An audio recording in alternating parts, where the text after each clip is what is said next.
তুমি কেমন মুসলমান, তুমি কেমন মুসলমান, কেমন মুসলমান, তুমি কেমন মুসলমান। নামাজের সাথে নাই পরিচয়, মানো না কোরআন, নামাজের সাথে নাই পরিচয়, মানো না কোরআন। তুমি কেমন মুসলমান, তুমি কেমন মুসলমান, কেমন মুসলমান, তুমি কেমন মুসলমান। তুমি রমজান এলে রাখো না রোজা, দিনকে করো আঘাত, পয়সা করির নেই তো অভাব, দাও না তো যাকাত। তুমি ইমানদারির বড়াই করো, নেই তোমার ইমান, ইমানদারির বড়াই করো, নেই তোমার ইমান। তুমি কেমন মুসলমান, তুমি কেমন মুসলমান, কেমন মুসলমান, তুমি কেমন মুসলমান। নামাজের সাথে নাই পরিচয়, মানো না কোরআন, নামাজের সাথে নাই পরিচয়, মানো না কোরআন। তুমি কেমন মুসলমান, তুমি কেমন মুসলমান, কেমন মুসলমান, তুমি কেমন মুসলমান। ঠিক কিনা? ময়দান কায়েম হওয়ার আগে মানুষগুলো যাকাতকে মনে করবে জরিমানা। লুঙ্গি একটা দিছে, এমন লুঙ্গি, গরিব বেটা কয়ে তোমার লুঙ্গির চাইতে আমার ঘরেরটি বহুত গুণে ভালো। একবার পরে দোয়ান দিছে, শেষ। একবারে মনে হচ্ছে টান দিয়েছি, এরম জাকাত দেয় কি দেয় না? তো হে তো মনে করতেছে এটা জরিমানা না। আপনার জাকাত তো আপনার পরিচয়, ইসলামের পরিচয়, ইমানের পরিচয়। আপনি যে মুসলমান, জাকাত আপনার পরিচয়।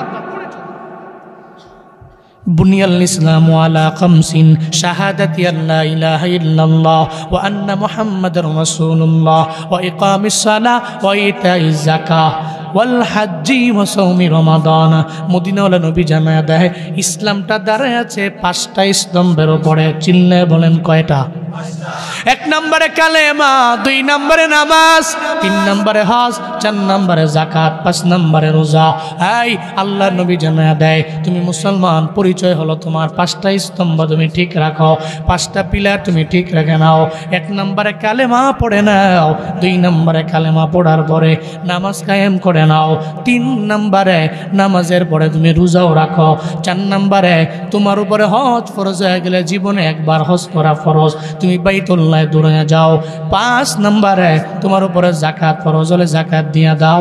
এগুলা যদি ঠিকমতো করতে পারো, এই 5টা স্তম্ভ ঠিক রাখতে পারলে তুমি একজন মুসলিমে কামেল, তুমি একজন মুমিনে কামেল হয়ে যেতে পারো। বারে বাবা ও আল্লাহর বান্দারা, এর মানে বোঝা গেল যাকাত আমার জরিমানা না, যাকাত দেওয়া ইসলামিয়তের পরিচয়। ঠিক কিনা? কিন্তু কিয়ামতের আগে মানুষ মনে করবে যাকাত জরিমানা। নবীজি বললেন এরপরে আমার উম্মতেরা ওয়া তাআর রাজুলু যাওজাতাহু ওয়া আক্কা উম্মাহু, এই আমার উম্মতেরা এমন হয়ে যাবে এরা এদের বিবির কথা মাইনা মায়ের মনের মধ্যে আঘাত দিয়া দিবে, বিবির কথা মানবে কিন্তু নিজের মায়েরই অবাধ্য হয়ে যাবে। কই আমার সুন্দরী বিবি আমার মায়ের বিরুদ্ধে একটা কথা বলল, আমি এটার বিরুদ্ধে অ্যাকশন নেওয়া লাগবে, ডাইরেক্ট অ্যাকশন আমি নিয়ে নিব। আল্লাহর কসম একবার, আল্লাহর কসম 2 বার, আল্লাহর কসম 100 বার। তুমি তোমার বিবির কথা মাইনা মায়ের মনের মধ্যে যদি আঘাত দাও, বিবির কথা মাইনা মায়ে যদি অবাধ্য হয়ে যাও, আল্লাহর কসম করে বলে যায় জীবনে কোনোদিন তুমি উন্নতি সাধন করতে পারবা না। ও দেবিদ্যার প্রেম এলাকার যুবক, জীবনে দামি হতে হলে মায়ের দুয়ার বিকল্প নেই। আজকে থেকে নিয়ত করে নাও আমি আমার বউয়ের কথা মানবো, ঠিক আছে, তবে আমার মায়ের অবাধ্য হইয়া না।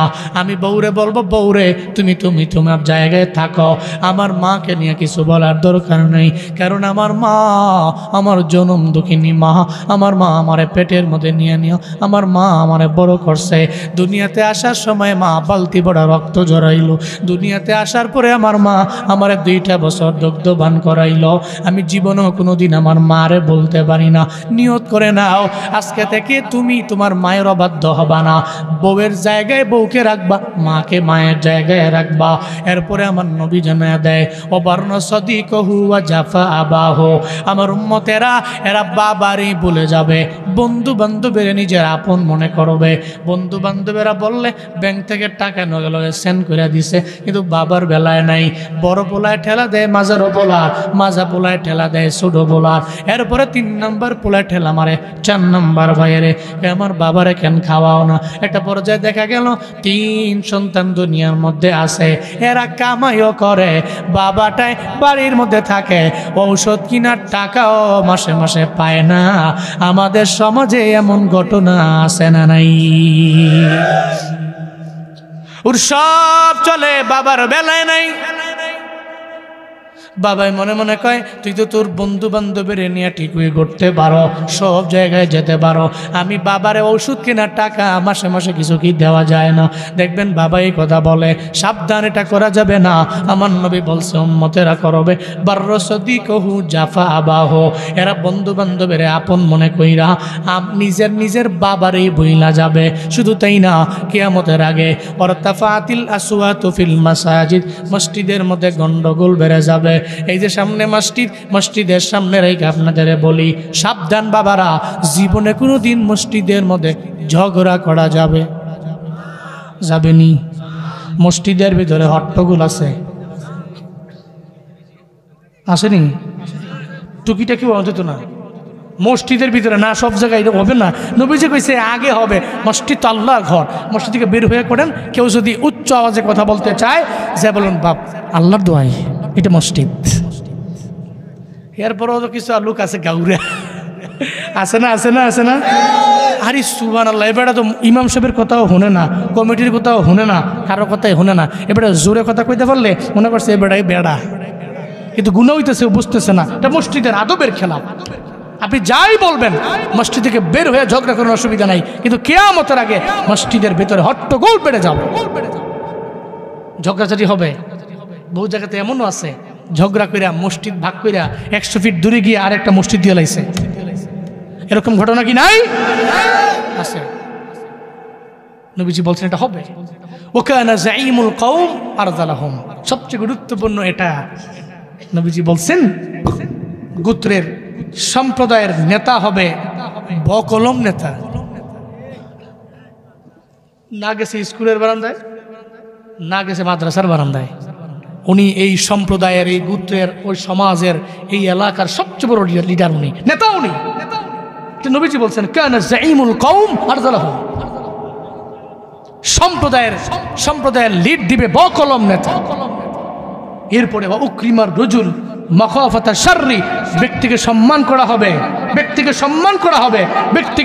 করা হবে, সে ক্ষতি করে ফেলবে এই চিন্তা নিয়ে, এই ভয়ে। যদি এই ব্যক্তিটারে সম্মান না করি তাহলে ঝামেলা হয়ে যাবো গা, এই ব্যক্তির সম্মান না করলে আমার মাহফিল বন্ধ হয়ে যাবো গা, মসজিদে তালা পড়ে যাব, এই চিন্তা নিয়ে আরে সম্মান করে, মন থেকে সম্মান করে না। এক এলাকার মধ্যে বড় মাহফিল ছিল, হক্কানি আলেমের মাহফিল। এলাকার নাম খুলে সিঙ্গালি বেরোজন কইতাম না। এই হক্কানি আলেমের মাহফিল, বড় ওয়াজ মাহফিল।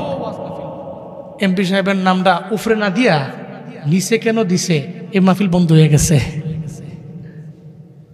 এরকম গত 16 বছর হয় নাই?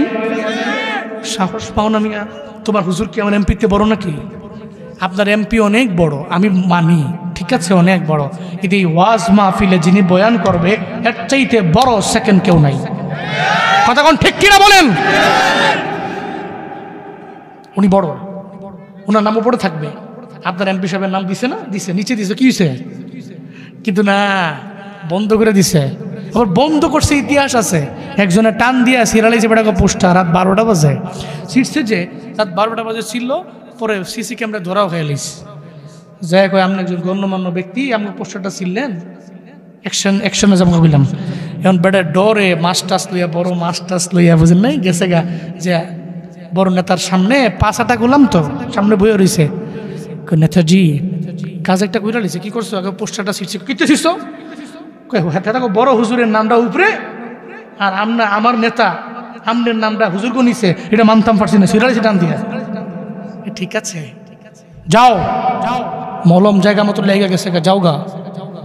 থানায় ফোন দিয়ে কয়ে দিছে এই মাহফিল জীবনে কোনো দিন হতে পারবে না, বন্ধ হয়ে গেছে। 3-4 বছর এই বড় মাহফিল বন্ধ ছিল। কেন? নামটা আমার নিচে কেন? এরপরের থেকে যত কমিটি আছে এরা মনে মনে চিন্তা করছে কোনোদিন জীবনে এবারের নাম নিচে দেওয়া যাবে না, উপরে দেওয়া লাগবো। যদি উপরে দেই মাহফিল হবে, যদি নিচে দিই বন্ধ হয়ে যাবে। তাহলে এবারে যে সম্মান করছে উকরিমার রজুল মাখাফাতা শাররি, ব্যক্তিকে সম্মান করা হয়েছে, ব্যক্তিকে সম্মান করা হয়েছে, সে ক্ষতি করে ফেলবে এই চিন্তা নিয়ে নবীজি বলছেন হাশরের ময়দান কায়েম হওয়ার আগে সমাজ এটা চলবে। শুধু তাই না, অত্তুকিজাতিল কায়নাতুল মাআজিফ, উম্মতেরা গান বাজনা বাদ্যযন্ত্র এবং গায়িকা নায়িকাদেরকে গ্রহণ করে নেবে। মনে রাখবেন এই ভূমিকম্প হওয়ার পেছনে কারণ আছে। সবচেয়ে বড় কারণ হলো গায়ক গায়িকা নায়ক নায়িকা বাদ্যযন্ত্রের গান বেড়ে গেছে, এই কারণে ভূমিকম্প হচ্ছে, এটা নবীজি বলছেন।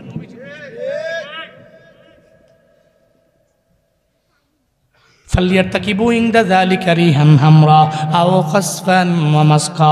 মদিনাওয়ালা নবী বলেন, এই উম্মতেরা, এই সব যদি তোমরা দেখতে পাও তাহলে অপেক্ষা করে নাও, তোমাদের বাতাস আগুনের চাইতে আরো গরম হয়ে যাবে, এত গরম হবে বাতাস।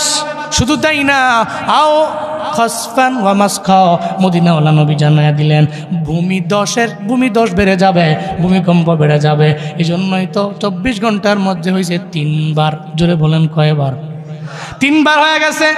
ও যুবক, ও প্রেমু এলাকার মুসলমানেরা, আজকে থেকে নিয়ত করে নেন রে বাবা, আমার আপনার সব হাতের কামাই এগুলা জহরল ফাসাদু ফিল বাররি ওয়াল বাহার বিমা কাসাবাত আইদিন নাস, যা হয় জলে এবং স্থলে সব হলো আমাদের হাতের কামাই, মানুষের হাতের কামাই। আজকে থেকে নিয়ত করে নেন, আপনি জীবনেও চলার পথে অন্যায় করবেন না, নিজের এমন বড় মনে করবেন না, আপনার পাওয়ার অনেক বেশি। সাবধান বাবারা, আপনার সম্পদ যাতে করে আল্লাহর জিকির থেকে আপনারা দূরে না সরায়, আপনার সম্পদ সন্তানেরা যাতে করে আপনার আল্লাহর জিকির থেকে আপনারা দূরে সরায় না দেয়। আজকে থেকে নিয়ত করেন, কারা কারা পারবেন 2টা হাত তুলে আমার আল্লাহরে দেখেন রে বাবা। ও আল্লাহ, আপনি তাকায় দেখেন, এই গভীর রাতের বেলা আপনার বান্দারা বসে বসে বয়ান শুনলো, এই আল্লাহ হাতও বাড়াইয়া দিল। ও আল্লাহ, আপনি আমাদের প্রত্যেককে সম্পদ পাইয়া যাতে করে আমরা আল্লাহরে বুইলা না যাই, মানে আপনারে আমরা বুইলা না যাই, এমন তৌফিক দান করেন, এমন ঈমানওয়ালা আমাদের বানায়া দেন রে আল্লাহ। আয় আল্লাহ, সম্পদ সন্তান পাইয়াও এরপরে এদেরকে যাতে মানুষের মতো মানুষ বানাইতে পারি, আপনার দিকে অগ্রগামী হতে পারি, আপনার জিকির আমরা বেশি বেশি করতে পারি। ও আল্লাহ, তৌফিক দান করেন। চিল্লায়া পড়েন আমিন, আরো জোরে পড়েন আমিন।